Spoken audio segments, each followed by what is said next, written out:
2022, o Senhor se dirigiu à sua nação, ao seu país, quando começou o conflito na Ucrânia. Em 2022, o Senhor disse que está fazendo isso, está agindo dessa maneira. Porque Estados Unidos, com a ajuda da OTAN, podem lançar uma ofensiva imediata ao seu país para os americanos. É paranoico porque o senhor acha que os Estados Unidos podiam lançar essa ofensiva contra seu país. Não é que os Estados Unidos iam lançar uma ofensiva. Eu nem falei isso. Nós temos agora o talk show ou uma conversa séria. Não, não. É uma conversa séria.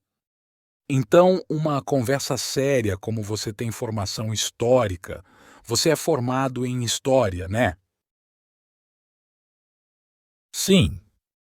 Então, eu vou fazer uma referência breve de 30 segundos ou 1 minuto. Uma referência histórica.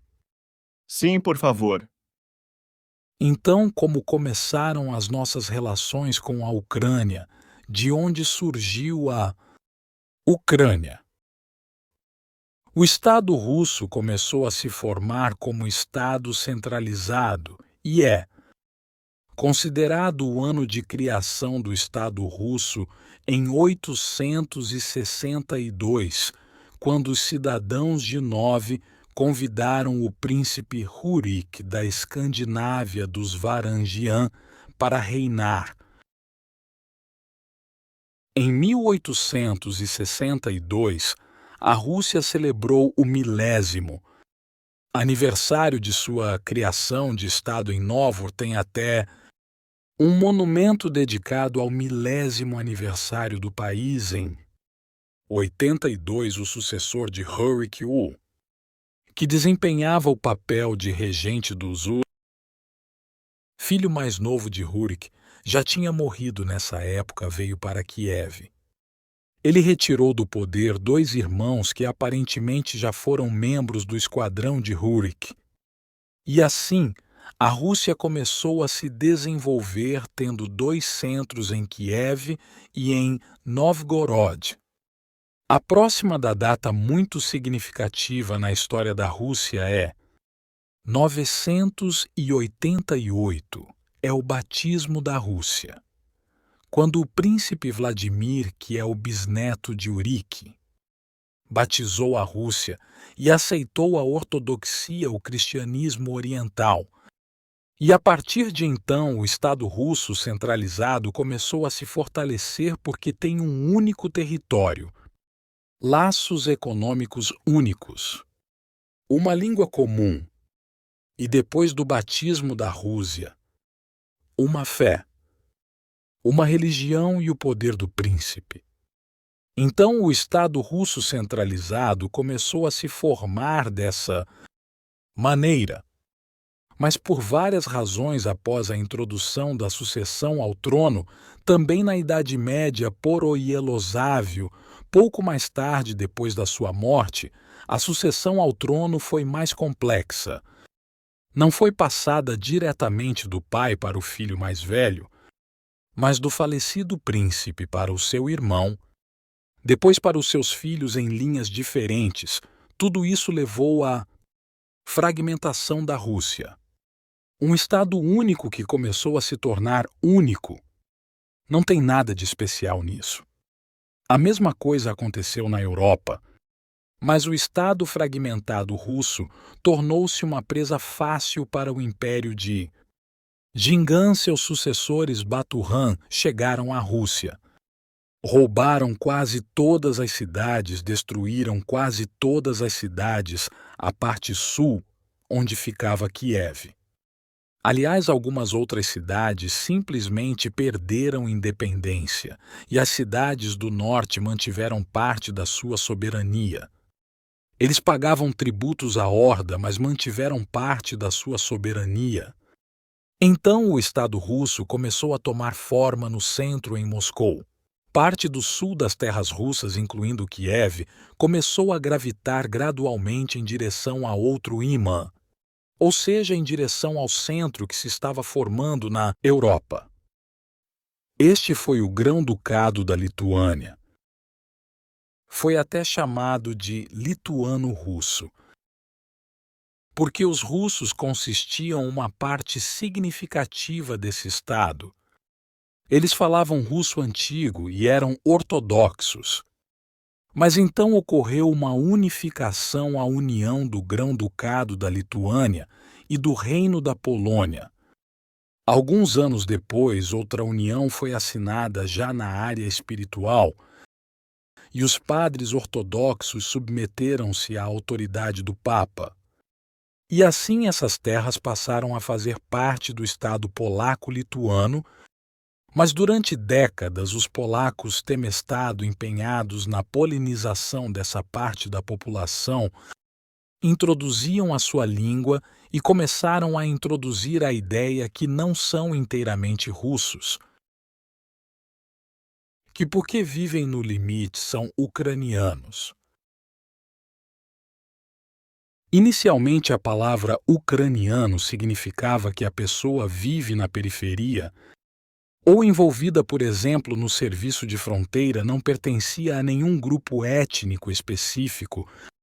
Então os poloneses fizeram tudo o que podiam para a polonização, com bastante severidade e crueldade também, levou que essa parte das terras russas começou a lutar pelos seus direitos.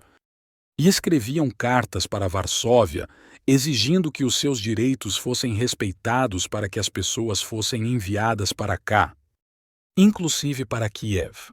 E quando foi isso mesmo? Perdi a conta aqui. No século XIII. Isso foi no século XIII e XIV. Então eu vou falar o que vai ser, depois eu vou nomear as datas para que não tenha confusão. 1654, um pouco antes, até as pessoas que controlavam o poder nessa parte das terras russas dirigiam para Varsóvia. Repito, exigindo que pessoas de origem russa e de fé ortodoxa fossem enviadas para eles. E quando Varsóvia não respondeu nada e praticamente rejeitou essas exigências, eles começaram a dirigir a Moscou para que Moscou nos acolhesse, para que você não pense que eu inventei alguma coisa. Eu vou dar esses documentos para você. Não tô achando que você tá inventando alguma nada. Mesmo assim, aqui estão documentos do arquivo. São cópias, são as cartas de Bogdan Khmelnytsky, o homem que controlava então o poder nessa parte das terras russas que chamamos agora de Ucrânia. Ele escrevia para Varsóvia exigindo respeito dos seus direitos. E depois de ser recusado, começou a escrever para Moscou, pedindo que o czar de Moscou os acolhesse. Eu vou deixar esses documentos para você. Tem tradução para russo, depois vai traduzir para inglês.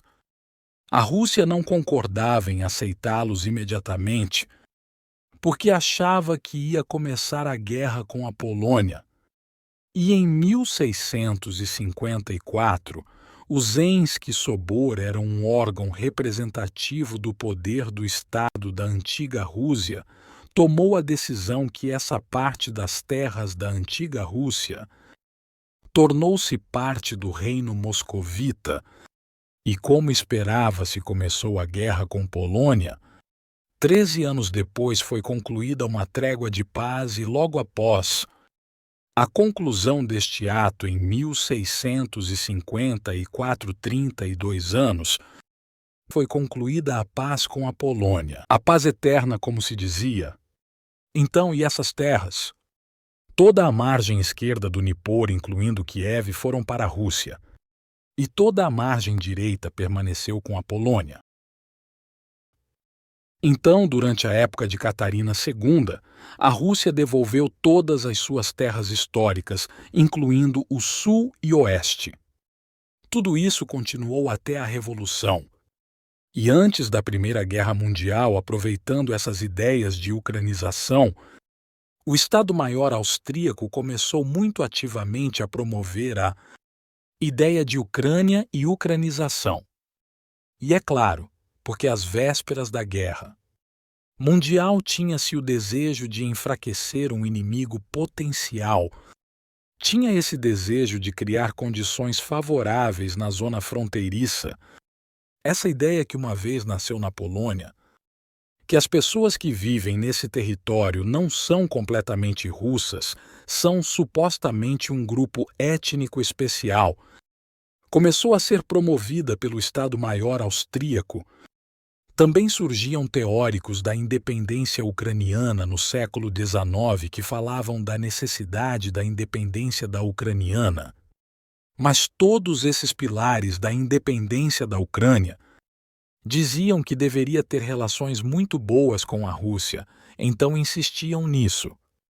No entanto, após a Revolução de 1917, os bolcheviques tentaram restaurar a condição de Estado, ou seja, é o Estado centralizado, e explodiu uma guerra civil inclusive com a Polônia. Então logo foi assinada a paz com a Polônia em 1921, segundo a qual a parte ocidental na margem direita foi novamente para a em 1939, depois de a Polônia ter colaborado com o Hitler, e a Polônia colaborava com Hitler e temos todos os documentos nos arquivos. Concluir a paz com a Polônia é um tratado de amizade e aliança, mas exigiu que a Polônia devolvesse à Alemanha assim chamado Corredor de Danzig, que ligava a parte principal da Alemanha a Königsberg e a Rússia Oriental. Após a Primeira Guerra Mundial, essa parte do território foi entregue à Polônia e a cidade de Danzig substituiu Danzig. Então Hitler implorou que quisessem, mas os polacos recusaram. Mesmo assim, eles colaboraram com Hitler, juntos começaram a dividir Checoslováquia.